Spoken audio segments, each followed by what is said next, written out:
Eu vou diminuindo os intervalos dos meus erros e vou também fazendo com que as intensidades desses delitos sejam menores. Entendi, compreendi. Agora eu gostei de uma frase. Conhecerei como sou conhecido. Olha só, isso é muito profundo isso. 1 Coríntios capítulo 13, certo? Agora eu vejo por um espelho um enigma, mas então eu verei face a face e conhecerei como eu sou conhecido. Uau! Entendeu? Então é essa questão. As pessoas tentam entender aquilo que não é para entender no momento. Se a Bíblia diz que não é para entender, não é para entender. Aliás, até dizem que é citado isso na Bíblia, que não pode se falar muito ou pensar sobre a morte. Não fala nada disso. Não tem nada disso. Não tem. Você é capaz, você é livre para questionar, não tem problema. Você pode questionar. Você já questionou Deus? Já. Tem algumas coisas que às vezes confusas para a gente entender. Você pede sabedoria? Sim, você tem que, por exemplo, vamos imaginar a Arca de Noé. Bem básico, né? Os animais grandões, aquela coisa toda, a arca toda compartimentada, cheia de jaulas para prender, mas a Bíblia nunca dizia isso. Ela disse que tinha que ser um casal. E se Noé era um cara tão sábio, ele entenderia que para que botar jaula se eu posso praticamente nivelar todos os carnívoros e herbívoros quando nascem, se eles são mamíferos. Eu coloco todos eles juntos, certo? O que faz com que nenhum ofereça perigo para o outro. Eles comeriam menos, sujariam menos, não precisariam compartimentar, caberiam mais lá dentro. E a única milagre que nós precisaríamos é que o leite da búfala, da vaca, amamentasse todos os mamíferos. Tá certo que não seria nada difícil para um Deus que é capaz de tirar azeite de uma botija, sim, multiplicar o leite da vaca. Então a gente acaba, sabe? Mas eu já me perguntei muita coisa e ao longo do tempo você vai amadurecendo a sua mente, vai buscando estar mais perto do autor desse livro. Que a melhor maneira de se entender um livro é conversando com o autor. Sim, certo? O autor é o Espírito Santo.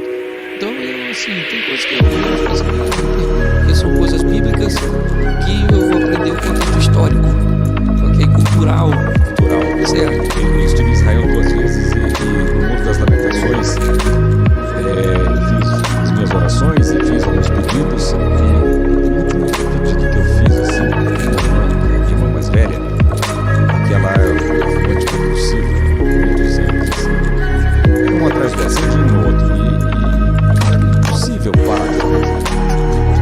E eu pedi que desse ânimo para que ela parasse de fumar, essa determinação. E quando eu voltei, comecei a conversar com ela e tal, e ela parou de fumar. Eu falei, tem alguma coisa a ver? Não sei, mas eu acho que lá tem uma conexão. Não sei se tem isso, né? Você está num local que é mais sagrado, que é onde tudo aconteceu, tem uma conexão mais forte, não tem... Na verdade não. Não tem, não existe. O local mais forte da conexão, não. Tem um local que mais te influencia a se conectar. Entendi. Ok? Então tem local que ele te influencia essa conexão. Por toda a história, por tudo que você... Certo? Isso pode ser... Então significa que lá eu estava mais conectado. Exatamente. Aquilo facilitou a sua conexão. Certo? Entendi. Às vezes você pode ir em determinados lugares e que não tem nada a ver com o ambiente religioso.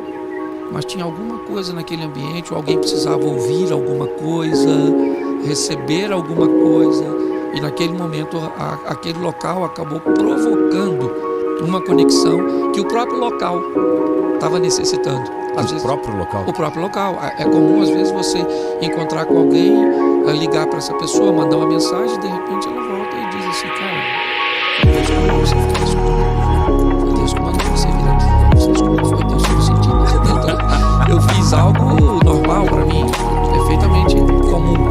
É comum para você, mas não é comum. Mas a pessoa tem que estar ligada, ela tem que estar conectada, ela tem que estar assim, atenta a essas coisas. Eu fui viajar nos últimos 2 anos, eu tenho recebido muitas, claro que o meu caso foi por um problema que eu tive de saúde, mas tantas mensagens que eu recebi que eu na hora eu pensei, isso aqui foi Deus que mandou. As pessoas falando testemunho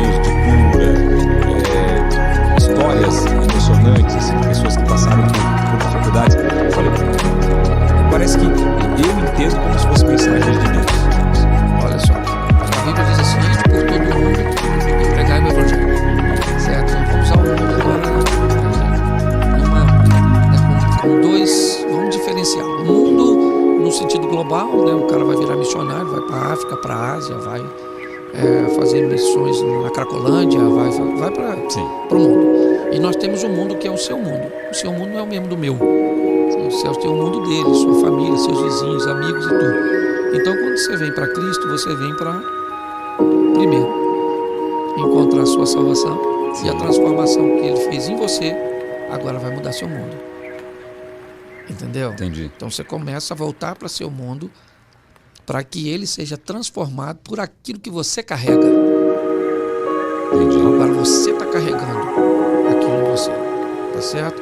Você está vivendo sob um novo sistema. As leis americanas servem para nós aqui? Não. Não serve. Mas se você for para lá, você tem que se enquadrar nela. Tem que se enquadrar nela. Então, quando você vai para o Evangelho, você tem que se enquadrar na lei do Evangelho. Ou então continua no Brasil, não vai para o Evangelho. Entendeu? Vai viver no mundo paralelo. Exatamente. Então as pessoas têm que entender isso. Quando Deus faz algo na sua vida, Ele faz para mudar seu mundo. Ele queria salvar Samaria, não tinha como seus discípulos, que eram judeus. Os caras não comiam comida de lá, não gostavam daquilo. Então Ele pegou uma samaritana, converteu a samaritana e vou levar você comigo? Não. Eu te chamei para você mudar seu mundo. Então vai para o seu mundo. Entendi. Então quando Ele muda a sua vida, Ele não muda você simplesmente para levar você para uma igreja. Você vai para o seu mundo. Você vai para o seu mundo carregando Ele. Então agora você pode em determinadas festas, você que faz parte daquele mundo sistêmico. Tá certo? Então, quando alguém estiver conversando sobre um assunto e você chegar alguém de outro mundo. Certo? Então, quando você chega em outro mundo carregando quem você carrega, você decide se você quer termômetro ou termostato. O termômetro só mede a temperatura do ambiente. O termostato diz a temperatura o ambiente vai ficar. Como quando o Celso chega, ele diz: não vão falar palavrões, não vão fazer isso. Começa te oferecendo bebida logo no começo. Sim. Certo? Depois de um tempo, não brinca assim com o Celso. Ele não é desse mundo. Quando alguém tem problema nesse mundo, ele vai pro seu. Pô, Celso, cara, como é que... Nossa, eu tô com um problemão aí, cara, no meu casamento. Eu descobri que tava doente ali assim, fiquei desempregado.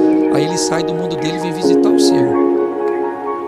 Entendeu? Entendi. É assim que funciona, porque a sua função é mudar seu mundo. Hoje as pessoas não entendem isso, né? O cara se converte, quer tirar o cara do mundo dele e enfiar dentro da igreja. Quem muda lá? É verdade. Só que nem todo mundo está preparado para mudar lá, certo? Também é uma faca de... Certo? Senão o cara começa a ir para lá e não traz ninguém para cá e acaba indo para lá. De novo. Certo? Não é para todo mundo. Vira termômetro. Exatamente. Não é para todo mundo. Mas é importante nós entendermos que quando você carrega isso em você, certo? Você vai para mudar seu mundo. A sua família era religiosa? Não, eu sou basicamente o primeiro pastor da igreja. Ele se tornou pastor. Mas não tinha ninguém. Aí você não cresceu com seus pais, né? Não. Me converti com 22 anos. 22 anos. Como começou essa história? Um problema espiritual. Tive um problema espiritual com a minha namorada, certo? E quando eu vi que ela tinha alguns transtornos, certo? Uma prima que era religiosa, ela falou: Cláudio, leva essa menina para a igreja. E levamos para a igreja, ali nós nos envolvemos.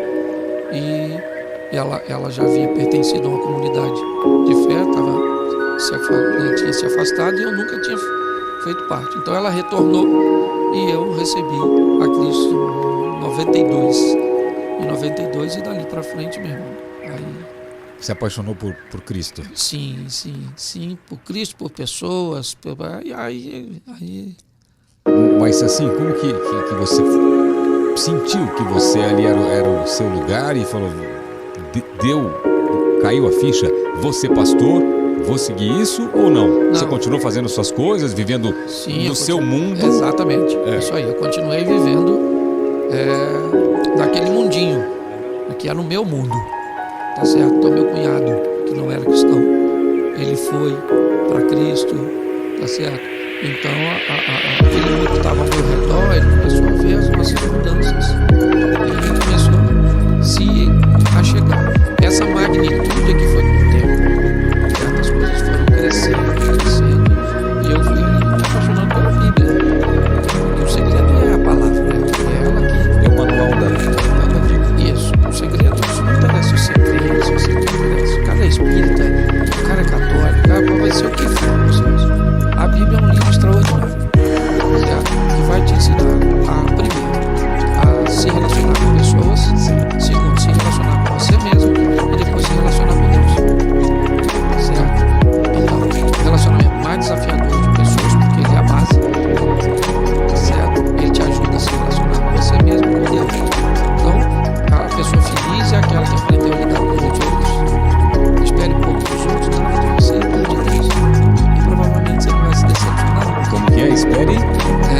Nada dos outros, um pouco de você e tudo de Deus. Você não se decepciona. Eu vejo hoje os coaches, até os coaches financeiros, falando e usando a Bíblia o tempo todo, porque todas as respostas parecem que estão na Bíblia. Isso, eles usam bem no que diz respeito a resultados, Tá. certo? Mas pouco para aceitação. Ok. Se aceita é diferente de ter resultado. Tá bom? Vou usar um exemplo bíblico, Tá. talvez fica fácil para todos. O Moisés está conduzindo o povo para sair do Egito e o povo tem sede. Ele precisa de resultado. Água.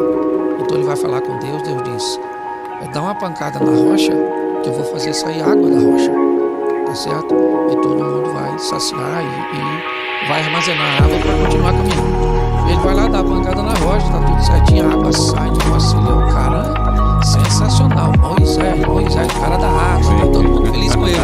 Resultado, e Deus também tá feliz com ele. Ok. Foi aceito. Passou o tempo, o povo teve água, sede de novo. Moisés foi lá e falou assim: tá com sede de novo, agora você vai à rocha. Mas ao invés de tocar na rocha, você só vai falar com ela. Porque aquela rocha simbolizava Cristo. Ela pode ser ferida 2 vezes. Entendeu? Então agora você não precisa. Você só fala com a rocha. Só que Moisés estava preso no modelo mental anterior. Tá. Se tinha dado certo lá, o que eu vou falar? Eu dou uma pancadinha aqui. Na outra pancadinha serviu. O que ele fez? Foi lá e deu uma pancada. A água saiu. O povo está feliz. Resultado extraordinário. Ok. Mas aí Deus tira ele do grupo, bota no privado. E Deus diz: o que foi, Moisés? Ele falou: o que foi? Saiu água. Saiu água. Pois é, você teve resultado, mas sem aceitação. O mundo do coach tem sido bom em motivar as pessoas a alcançarem resultado. Mas se não apresentar a Cristo, vão para o inferno com resultados extraordinários. O que não é permuta. A Bíblia diz que você pode ganhar o mundo sem perder a alma. Não precisa perder a alma para ganhar o mundo. Ganhar o mundo, perder a alma. Você pode fazer os dois. Sim. Entendeu? Porque tem gente que acha, então quer dizer que eu preciso de Cristo para ganhar o mundo? Claro que não. Você precisa de disciplina, foco. Você precisa de estudar. Você precisa de uma série de coisas, certo? Para ganhar o mundo, para ser rico, para ser forte. O grande problema é que quando essa partida terminar, ok? Como diz os chineses, acabou a partida de xadrez. Se você é um peão ou um rei, você vai para a mesma caixa. Então, quando acaba tudo isso, Celso, certo? Ao máximo que a pessoa vai é conhecer até o cemitério. E aquela passagem que diz que é mais fácil um camelo passar um buraco numa agulha do que um rico entrar no reino dos céus. Lucas 18, Tá. ok? Está conversando com o jovem rico. O jovem rico diz: mestre, o que hei de fazer para entrar na vida eterna? Jesus disse: conhece os mandamentos? Ele disse: conheço e pratico desde a minha mocidade. Jesus disse: então falta você uma coisa, uma só. Vai, vende tudo que tu tens, dá aos pobres, terás um tesouro no céu, depois seja no céu. Ok? Ele não fez, ele não gostou. Ele quis abrir mão do material. Não. Jesus estabeleceu uma regra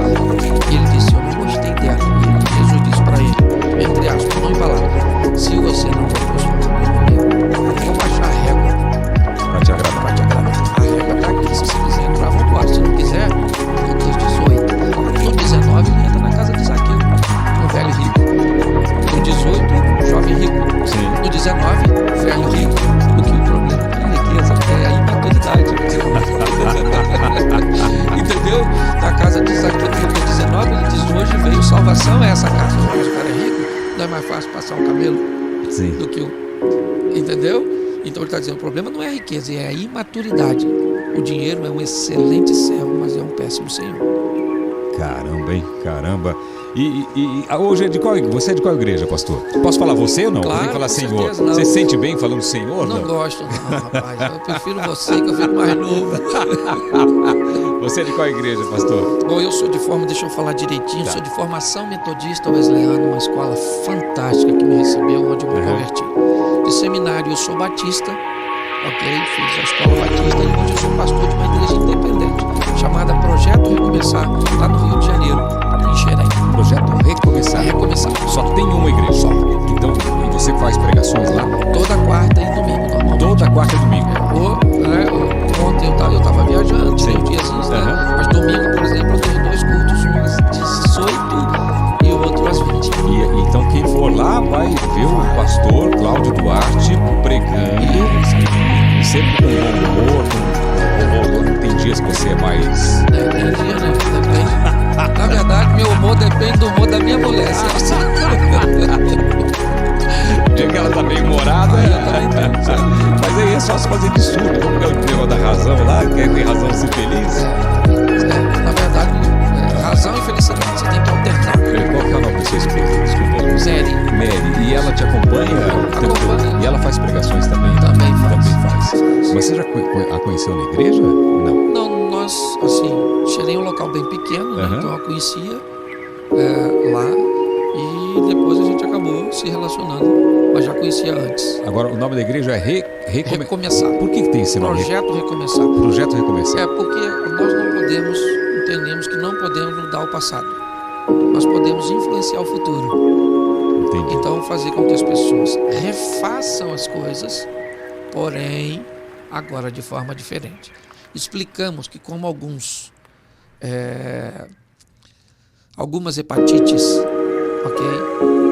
A pessoa fica curada, mas nunca mais pode doar sangue. Então a gente explica que tem pessoas que fizeram coisas no passado que as descredenciam a viverem coisas no futuro.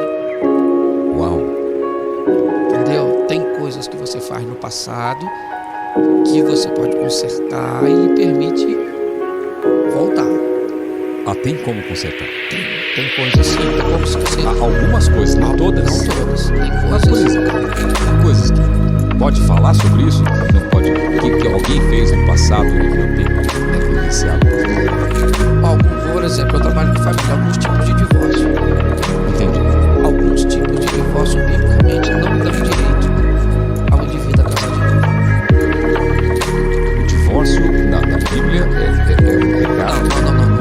O divórcio não é pecado. Não é pecado. Não, pecado é o novo casamento correto. Por isso que as pessoas precisam entender que, biblicamente, a única saída de verdade do casamento, ela é para baixo. Entendeu? Então é melhor pensar antes de entrar. Entende? Então eu sei que hoje o humanismo ateísta, essa visão do homem do centro de tudo é muito... Mas eu não mereço ser feliz. Merece, eu acho que você merece. Agora você precisa casar pra ser feliz, não fazer sexo, você precisa casar. Você não morreu, você precisa de ar, você precisa de água, você precisa de comida, você precisa de sono. Isso, se você não tiver, você morre. Sexo não. Entende? Então tem coisas que descredenciam. Por exemplo, um camarada ele divorciou, enfrentou um divórcio e eu tenho um ministério na igreja de casais. Ele vai poder trabalhar, dar aula, mas ele não vai ser o líder desse ministério, porque aquilo que ele vivenciou lá atrás o descredencia para viver outras coisas lá na frente. Se as pessoas acham correto ou não, eu não posso negociar com elas. Eu posso negociar com elas meu carro, minha casa, Sim. né? Mas eu não posso negociar com elas os valores de Deus.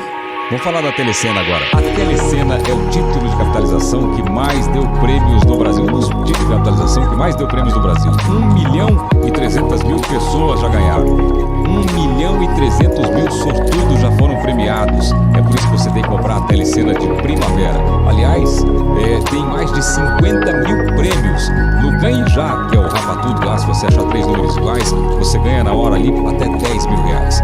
E vou falar uma coisa pra você, pegar a telecena, raspar ali e achar 3 iguais é muito bom, né? Então compre a telecena, você pode comprar pelo app, pode comprar nos correios, você pode comprar nas casas lotéricas, comércio local, mas eu recomendo que você está vendo esse programa aqui, pode ser, que você compre online, é só baixar o aplicativo da Telecena. E tem mais, hein?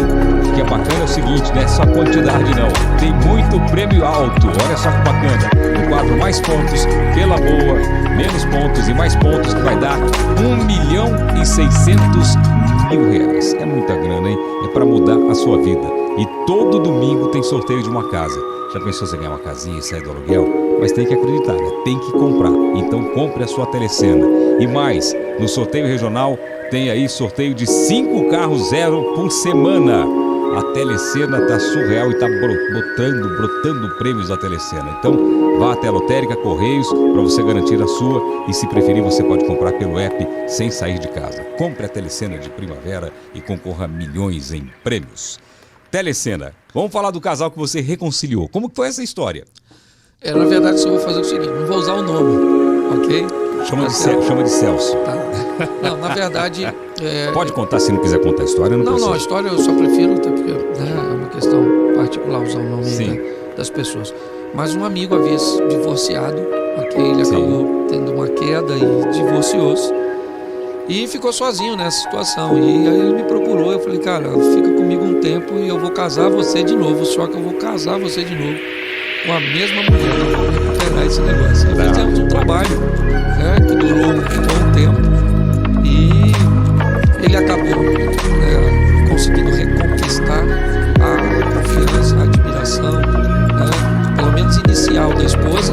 E eu acabei tendo o privilégio de casar esse casal de novo. E, aliás, esse foi um dos motivos da igreja se chamar Recomeçar. Porque nós começamos a dar uma oportunidade a pessoas. Quanto tempo ele ficou separado?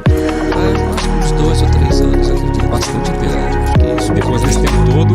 Tá casado, hoje é pastor, bem casado, família reconstruída, graças a Deus. Que maravilha. Quais são os conselhos que o pastor mais dá para os casais? Aprenda a lidar com o conflito de interesse. Talvez esse seja um dos maiores problemas. Tem diferença casal novo, casal já velho? Como teve a diferença lá da imaturidade da Bíblia, do dinheiro, né? Tem diferença também, o casal novo tem algumas reclamações mais constantes e o casal velho, não aguento mais ele não liga mais para mim. Quais são a maioria das reclamações que o pastor ouve? A maioria das reclamações é que o outro precisa mudar. O casal tem muita dificuldade de entender que para atingir 100% basta que um mude 50%. Tá certo? Então, se um muda 50, o outro muda 50, a somatória dos dois 100%. dá certo. O grande problema é que uma parte não quer mudar nada. O defeito sempre está no outro. Exatamente. Certo? Mas a imaturidade ainda é um dos maiores adversários do casamento. Imaturidade não tem a ver muito com idade, não. É porque tem homem de 50 que é uma criança. Isso aí, exatamente. Você vai conversar e eu na minha sala eu tenho um baleiro com um pirulito. Aqui eu tenho um docinho, pode cozinhar para comer. Não, eu tenho lá também. Quando o casal chega, às vezes me pede um conselho, eu não dou, eu dou um pirulito, dou uma paçoca de pode comer, vai embora que melhora isso aí. Porque é tanta infantilidade, ou então é aquela questão da recompensa, aquele comportamento de foca. Eu faço desde que me dê um peixinho. Entendi. Tá certo? Então as pessoas querem sempre uma recompensa imediata. Elas não querem fazer nada para melhorar a médio e longo prazo. Então, aí eu vou fazer isso e ele vai fazer o quê? Eu vou fazer isso e ela vai fazer o quê? O que eu ganho por fazer isso? Tá certo? Então a gente acaba ajudando as pessoas a olharem para si mesmo. Na verdade, não tem nada de novo. Sabe? Casamento hoje, desde as periferias até os alfaviles, tudo igual. Tem esse negócio onde tem um homem e uma mulher. Já falaram que o casamento era uma instituição falida, isso não é verdade, né? Não, presta atenção. Casamento não tem problema. Isso é mentira. Quem tem problema são os bonequinhos que compõem o casamento. Quem tem problema são pessoas. Certo? Casamento não tem problema. Entendeu? Quem vai casar precisa entender que casamento é quase um sistema prisional semiaberto. Como assim? Você sai para trabalhar de manhã, volta para dormir em casa e tem um encontro íntimo lá uma vez ou outra. É mais mais ou menos isso, entendeu? Ai. Deve ter muitas reclamações do casal que não tem sexo, que não faz sexo, que não procura, um não procura o outro, e deve ter também aquele cara que quer toda hora. Deve ter esse tipo de reclamação, né? Os que querem toda hora é mais exceção. Tá. Tem alguns, bem poucos, certo? E tem crescido o número, pelo menos, talvez por causa da liberdade de expressar, as mulheres hoje querendo mais sexo que homens. É mesmo? Nós temos um grupo aí, irmão. Quer tomar um suco, pastor? Não, obrigado. Vou tomar um suquinho aqui. Tô na água. Mulher querendo mais sexo que homem? Tem isso aí. Tem mudado isso? Eu não sei se tem mudado, eu não sei. Não sei, tem chegado o meu conhecimento. Entendeu? Se mudou, talvez isso já existisse, mas elas tinham um pouco de... Como assim? Poderia ser mal compreendido. Uma vergonha de externar, né? Isso aí. Mas os motivos pelo qual o homem faz sexo é um pouco diferente da mulher, né? O homem, por exemplo, que motiva o homem na maioria das vezes é o estresse, esse estresse superficial do dia a dia. Isso motiva? Isso motiva. Se ele estiver estressado demais, aí não adianta, né? Tá. Mas esse estresse, perdeu engarrafamento, aconteceu isso, tem um aborrecimentozinho, e o cara fica meio louco na hora de chegar em casa, tomar um calmante, né? Mas em contrapartida, o estresse do dia a dia impede que a mulher tenha interesse por sexo. Por isso que há esses desencontros. Você está aqui, sua esposa está no ambiente estressante também dela. Quando vocês encontram, os dois estão estressados. E ela quer bater um papo, conversar, falar para desestressar. E você quer fazer sexo. Pronto, já saiu faísca. Aí já era. Não tem um senso comum entre os dois, né? Isso aí. E é difícil entender isso, hein? Então, depois que você entende, você pode combinar como as coisas funcionam. Certo? Fica tranquila hoje que eu vou ter um dia um pouco estressado. Não, pelo menos bater um papo, né, como é que funciona. Certo? Sim. Olha, hoje eu estou estressado. Vamos resolver, ao invés de uma partida oficial, vamos jogar uma peladinha, por exemplo. Tá. Bota um chinelo aqui, outro ali, vai só suar e tá tudo resolvido. Certo? Então eu acho que essa intimidade, isso aqui é legal, poder falar disso, sabe? Sim. Brincando, sem cobrança, sem só tem você, sem aquela coisa que dê ao outro a obrigatoriedade de fazer essas coisas. Eu acho que as pessoas são meio atrapalhadas com isso. Tem algum divórcio que é permitido? Existe isso? Segundo Jesus, o divórcio ele só acontece por causa da dureza do coração. Certo? Então Jesus diz que todo divórcio acontece por causa da dureza do coração. Então já existia divórcio na Bíblia? Sim. O Moisés, ele oferecia a quem procurasse a carta de divórcio. Foi essa a reclamação dos fariseus a Jesus. Mas peraí, Moisés, desde aquela época, oferecia a carta de divórcio, como é que o senhor vem falando agora? Aí Jesus foi assim desde o princípio. Certo? O casamento, ele é opcional. Ok? Só que pessoas não sabem da seriedade deles, irmãos.